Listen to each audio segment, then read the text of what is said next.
In 2009, game developers introduced a revolutionary new flight simulator called Rise of Flight.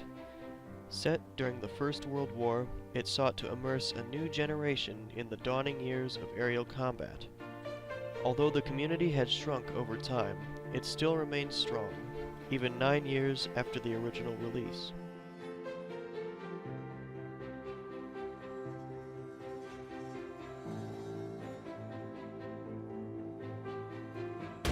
What makes Rise of Flight special to you? I think it's the immersion of it. When I'm learning about history, I like to immerse myself in it, and Rise of Flight just brings me back to a time and a place where I couldn't otherwise go. The best way you can go back there with a computer, a track IR, and a joystick. So I really love it for those reasons. It really feels real and authentic when I'm in there.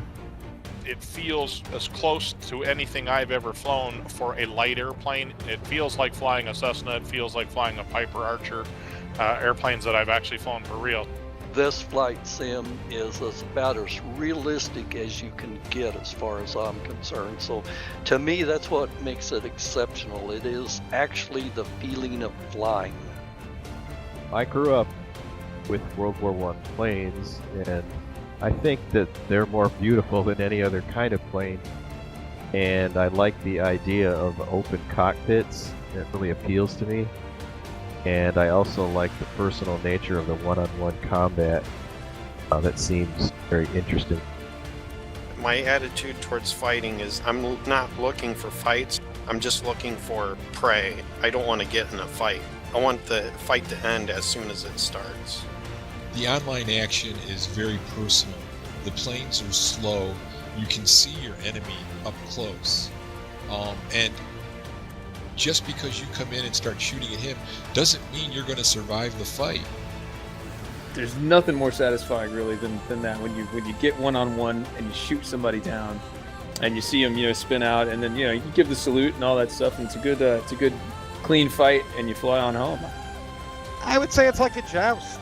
In J5, we try not to do a lot of turn fighting and knife fighting. It's in and out, climb, regain your SA, let the other guy go in, and you try and do it quick enough to keep the pressure on the other pilots so they break down. I enter into kind of a Zen mode, in which things are just flowing, and you have all that stuff to process, and you don't have any opportunity to think about anything else of life. It's just that immersion in the situation, and that's for me, that's the best feeling.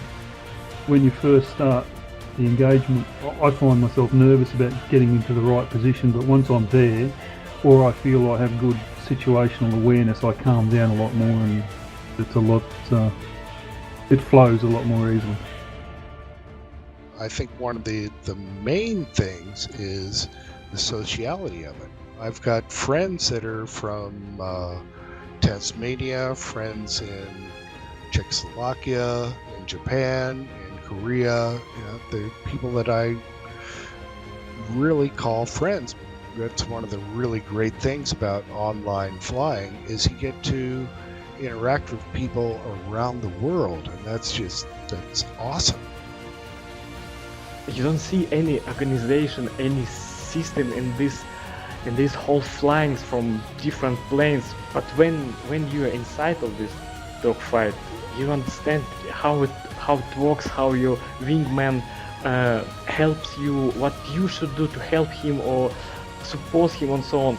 I must say I love combat. It must be a few seconds just before getting engaged.